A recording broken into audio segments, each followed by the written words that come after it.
Hello, hello, hello. You are listening to the No Brainers Empowering Possibilities show. These are dialogues of encouragement with fresh perspective, invitations to ahas, a little bit of science, a dash of behavioral psychology, and a whole lot of creative fun. So if leveling up is on your radar, my friend, you are at the right show. I'm your host, Roseanne Marsh.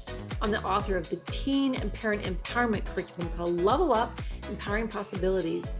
And you are listening to episode number 28, The Mindset of Hardiness and Resilience. Well, I don't watch a lot of TV, but years ago I was cleaning and the Dr. Phil show came on. For those of you who remember, he's a psychologist who has a television series. And on that particular day, the description of the show really caught my attention. This is what I heard. On today's show, we have a 48-year-old woman named Melissa, and she's come onto the show today because she has a desire to be reunited with a daughter she gave up at age 17. You see, when she was in high school, she became pregnant out of a wedlock and has suffered ridicule and teasing during that time frame.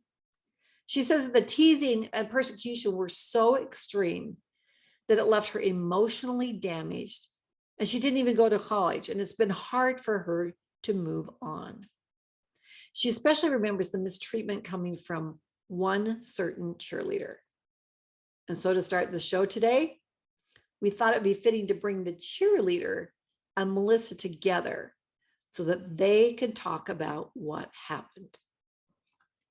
Okay, that's when I stopped cleaning and I thought, holy cow, I want to see this confrontation between the bully and the high school girl, and this girl who wants to be reunited with her daughter that she placed over 30 years ago. So I sat down for a minute just to get a gist of what was going on. Melissa went on to explain that there wasn't a program where they separated those who were expecting from the population of the high school. So there was a lot of cutting remarks, lots of snides, lots of laughs, lots of jeers, and especially remembers coming from this cheerleader. So the moment came when the cheerleader was brought out and she sat down, and Dr. Phil, of course, thanked her for her willingness to even come, right? The first thing that the ex-cheerleader said, and by the way, this is not a categorization of cheerleaders in general, it's just what that gal was involved with when she was in high school. But the first thing she said was, she looked at Melissa, she said, I've got to be really honest. I don't even remember you. When the show contacted me and asked if I was willing to come, I said I would, but I had to be honest. I didn't remember you from high school, and I don't even remember having any interactions with you. Now, at this point, Dr. Phil jumped in and he said, now, because you didn't remember, it doesn't mean that they didn't happen. And then he spoke to the audience and he said, because we don't remember sometimes the things that we do. We could be mean to someone, offend someone, mistreat them, or maybe even do a small slide. And we go on with life, not even realizing the effect of the residue that we had on someone. Or it could be that we did something unknowingly and it was misinterpreted as harm. And it was never meant to be that way. He said, but unmistakably, there are those who do intentionally hurt others. We'll call her Jill, the cheerleader. So Jill is not remembering Melissa, but it doesn't mean that they didn't have any interaction. So Melissa started talking about being bullied and the comments and the isolation she felt. She mentioned that she was embarrassed and she felt worthless because she had been surrounded by these callous teenagers who had no empathy for the situation she was in. And it wasn't a situation that she had wanted to be in. Her own parents were angry and irritated at her. And quite frankly, the birth father was nowhere to be found, wasn't a part of life, but she didn't feel like she could end the life of the child that was in her. In fact, when it was time for the child to be born, her mother dropped her off at the hospital and came and picked her up after the birth was over. So she was alone and isolated in this experience she was going through. And looking at her growing belly every day was just a reminder of the situation she was in that she couldn't hide from anyone. So as Jill listened to this gal that she didn't remember from high school and experiences that she had in her high school years. You could see that she was touched. It was probably surprising to her that those days that were a highlight for her were actually a tragedy and a hardship for someone else. So when Jill spoke, she said, even though I don't remember, I am so sorry for what you went through. I would ask for forgiveness for anything I did, because I certainly did not know that what I said or what I did had such an effect on you, and it added so much to the misery of what you were already feeling. So Melissa went on to say that because of what she had experienced, she didn't even go to college. She felt as though her life was over, she was worthless, that there was very little for her. She felt like the only thing that could bring solace to her life would be to be reunited and at least to see the child that she'd given up and hopefully establish a relationship with her. The Dr. Phil interjected. Now, Melissa, you can see that Jill has a better understanding now of the impact of the words and the actions that happened to you in high school. You're going to have to forgive this girl to move on. She now knows how much that hurt, and she may have said things to you, but you were saying things to yourself the whole time. You need to forgive yourself. You gave the power to them to direct your life. It's time that you take back the power to direct your life. Do you know what's worse than 30 years of giving your power away to someone else? It's 30 years and one day. Decide today to take back the power. That was such a powerful story to me. And there was more discussion, but one of the takeaways that I remember is that he mentioned that having a relationship right now with this daughter she gave away wasn't going to bring to her what she truly needed, nor would it be beneficial relationship at this point for that child. But he did offer her counseling if she would accept it. So take back the power. Have you ever heard, we are our own worst enemy? As women, we can be brutal to ourselves. We compare ourselves to others. We compare ourselves with weight. We're hard on ourselves because of our height, our looks, our smarts, our accomplishments, our lack of things. We choose to replay thoughts and comments that tear us down. And we choose to build those synapses in our neural system that destroy our self-esteem. So it's as if an invading army is approaching us and we let them in the gates and we feed them and we host them. Now, does that make sense? Now, from the outside looking on, we probably think twice. Why in the world would any of us do that? But every day, because we live in a world with other humans, there's a chance that we'll get feedback that we don't like. We could be offended, we could be betrayed, left out, criticized, or even sometimes we just misinterpret something, a situation, and we take it to heart. If we let it creep into our thoughts and our heart, it becomes our beliefs. So it's like the story of the Trojan horse, but this time we know they're the horse and we let them out to party with us. Having said that, is it easy to ignore what others say, what they do to us and how they treat us? No, it's not easy. But is it possible? Yes. And there is a skill, a trait that if we embody this, if we embrace it, we not only can take back our power, but we can keep our power and we can move forward with more power. And those two things are these: resilience and psychological hardiness. So what do we say to ourselves every day? What beliefs about our capacity do we breathe into our minds and our hearts every day? What synapses and neural connections are we choosing to build? A number of years ago, I saw the most impactful bulletin board. It had some reports on it that were made by teachers who were in charge of, should we say, some well-known heroes. And these are heroes of the past. And so listen to the reports that their teachers wrote about some people that you probably know. When Thomas Edison was 7 years old, a school teacher gave him out as a hopeless case. In Edison's presence, she told the school inspector that Edison was addled, and it was a hopeless case to have him even attend school. Louisa May Alcott, who wrote Little Women and other novels, was told that she would never write anything for popular consumption. School records for Abraham Lincoln, who was our 16th president of the United States, include, when you consider that Abe has only had 4 months of school, he is very good with his studies, but he's a daydreamer and asks foolish questions. Of Amelia Earhart, the pioneer aviator, I'm very concerned about Amelia. She's bright and full of curiosity, but her interest in bugs and other crawling things and her daredevil projects are just not fitting for a young lady. Perhaps we should channel her curiosity into a safe hobby. Of Woodrow Wilson, the 8th president of the United States, it was written, Woodrow is a unique member of the class. He is 10 years old, is only just now learning how to read and write.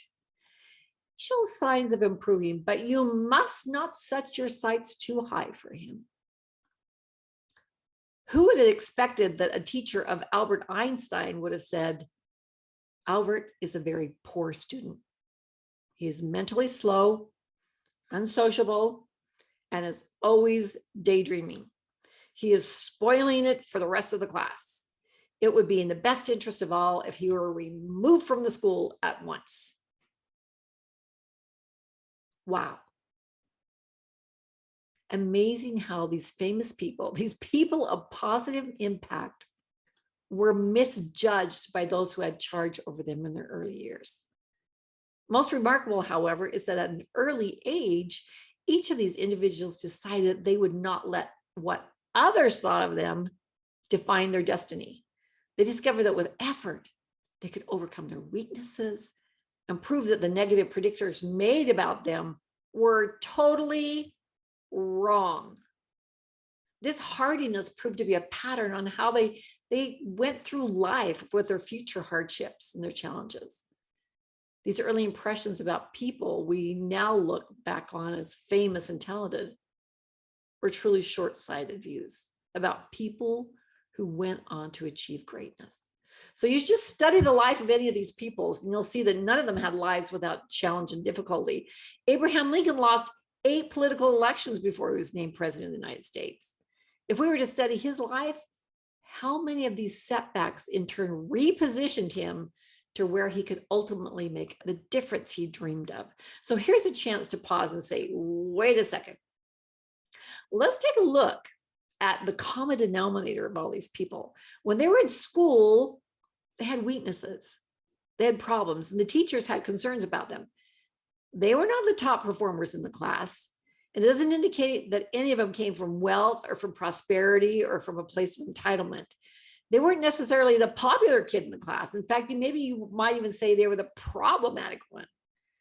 But there was something that took them from someone that the teachers didn't appreciate to someone who made a marked difference in the world.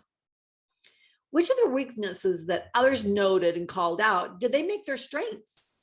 It was as if they were saying, I don't care what other people say. I have worth.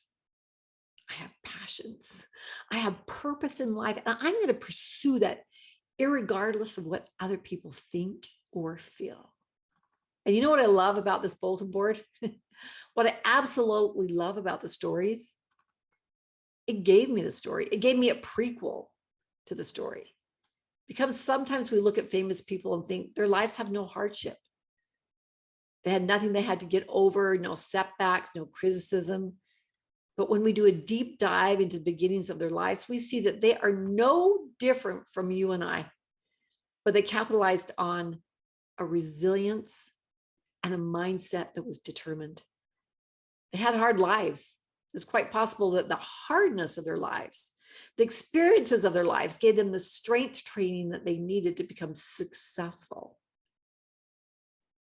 I have a plaque that someone gave me. It says, perhaps strength doesn't reside in having never been broken, but in the courage required to grow strong in the broken places. So what does hardiness mean? I love etymology, the root of words. The noun hardiness comes from hardy, which was originally defined as bold and daring in battle. Well, that's an important quality in a soldier or fighter, hardiness, the ability to keep going despite difficulties and challenges. But we ourselves, we're in a battle. We're battling the world influences, the distractions, the Trojan horses, the many voices that are out there trying to persuade us, trying to delay us, trying to win us over to their point of view. But the battle that is the most important, it's the battle to control our thoughts, our own beliefs, our own words, our emotions. And if we can learn to control those, oh, wow, we have control over our lives. We have resilience and we can have psychological hardiness. The only opinion that counts is our own. There's a piece of the psychological hardiness that I want to break down for a minute. When I think of an ability to maneuver the challenges of today and to really thrive, the definition that comes to me is a quality, a virtue that we need, just like our ancestors, just like the famous people we just talked about, and just like those around us who are making their lives happen in purposeful ways. It's the word resilience. Now, Mother Nature, to me, is one of the greatest teachers. Look at the plants, the crops, the trees, and you can see which plants are hardy and which are resilient. And a great example is the trees. As they're tossed and blown as they grow, they're pliable and flexible as they're dance and they bend with the wind. And the force on their trunks encourages the root system to literally dig deeper into the earth, giving the tree great capacity to grow tall and be supported. So in other words, the tree welcomes the strong wind because it knows it'll become more hardy and more resilient. The roots are the support system, which in our life could be family, friends, mentors, mindset, positive thoughts, beliefs, and tools to help us stay focused and in a higher vibration. So years ago, the term hothouse flower, it like slapped me in the face as I thought about how could I prepare myself and my children to endure those tough times that are coming in our life. A hothouse flower is a plant that isn't hardy enough to grow under natural conditions. It has to be pampered and grown in a greenhouse or a hothouse. This can also describe a person who's very fragile and vulnerable as a result of being sheltered. This comes from being pampered and protected from hardship. Now, this is not speaking about medically, mentally, or physically disabled persons, but someone who has not been taught resilience and strength. If someone feels that life is over simply because life is not perfect, then they have not grasped the rich meaning of this earth life. How we view adversity and stress strongly affects how we succeed. And this is one of the most important reasons why having a resilient mindset is so important. Resilient people are aware of situations, their own emotional reactions, and the behaviors of those around them. And by remaining aware, they can maintain control over a situation and think of new ways that they can tackle things. In many cases, resilient people emerge stronger after they have difficulties. I love the work of Carol Dweck. She coined the phrase the growth mindset and fixed mindset and did all the studies around it. And in her study, she found that students who were praised for their abilities developed a fixed mindset, while those who were praised on their efforts developed a growth mindset. In further tests, the students who were praised for their abilities tended to reject new challenges because they didn't want to be perceived as having shortcomings or not being able to perform at an optimum level. But in contrast, many students who were praised for their efforts reported that they enjoyed different problems and they wanted to go on to find some challenges. If you think about it, you'll notice that a lot of schools typically practice praising students for their abilities judged by their test scores. And parents at home, we label behaviors as either good or bad. And up until the 1990s, scientists believed that the brain stopped growing at a certain point. But then they realized neuroplasticity still happens and brain cells were continuing to be developed. So as long as our brains are healthy, we can learn new things. So it's a fallacy when they say you can't teach old dogs new tricks. You can. We continue to grow. So just a quick overview of fixed mindset and growth mindset. I call it flexible mindset and fixed mindset. So flexible mindset looks for a challenge and the fixed avoids a challenge. Flexible takes risks and fixed avoids risks. Flexible views failures and mistakes as opportunities to grow.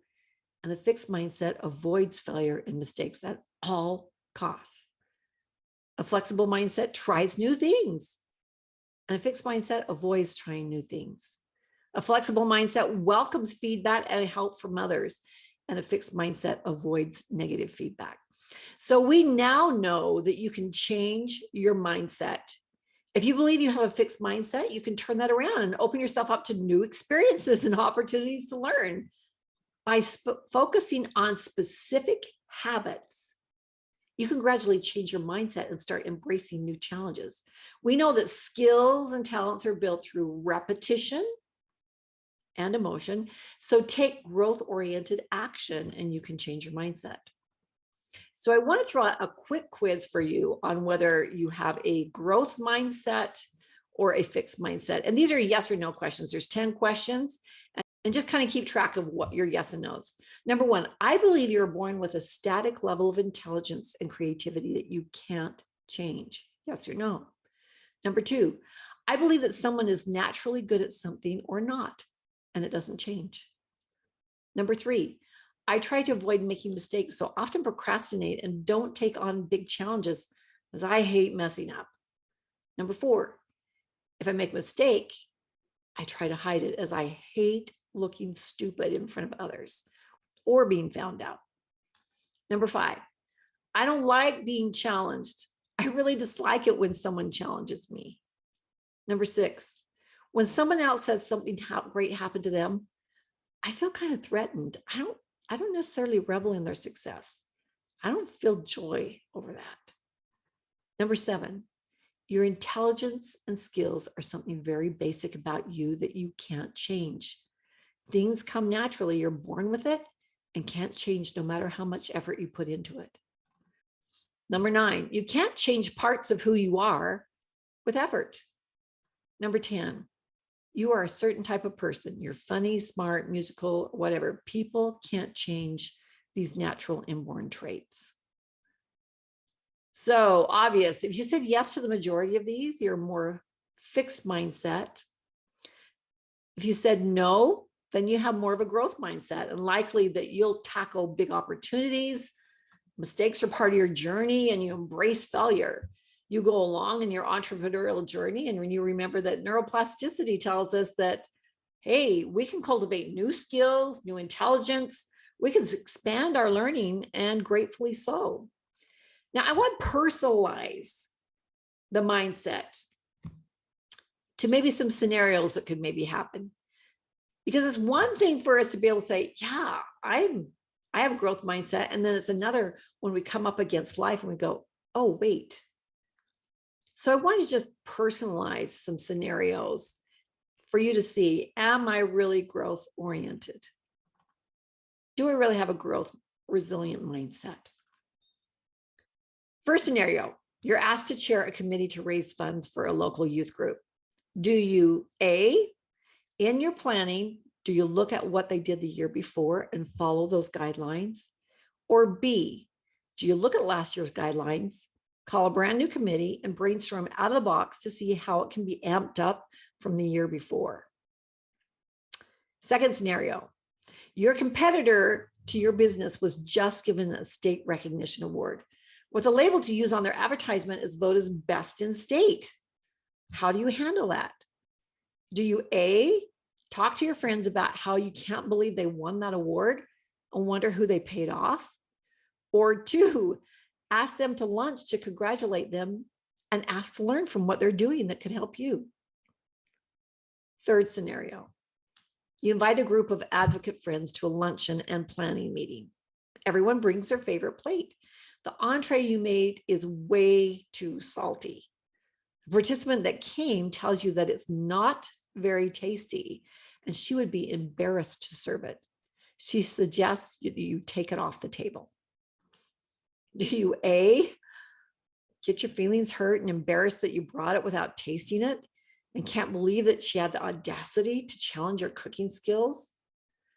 Or do you B, grab the basket of rolls, write a Post-it note and say, it seems I'm a bit salty, but you take the taste test with these amazing rolls. Oh my gosh, that would be so me. Okay, you've been trying to lose weight for 3 months and the scale isn't budging. You were really hoping to get into the shorts and swimsuits you planned for your cruise in August. You're done with starving yourself. So do you A, do you say, forget it and order the clothes in a larger size? Or do you B, search out a friend who has had success at losing weight and look for different options? Or C, forget the focus on the food and enjoy more time outside in nature and with your family? Next scenario, you have always wanted to be an architect all your life, but raising children and now helping with grandchildren has become a pressing need.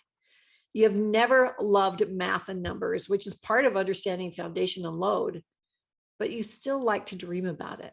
So do you A, let the dream die because math will never be your forte?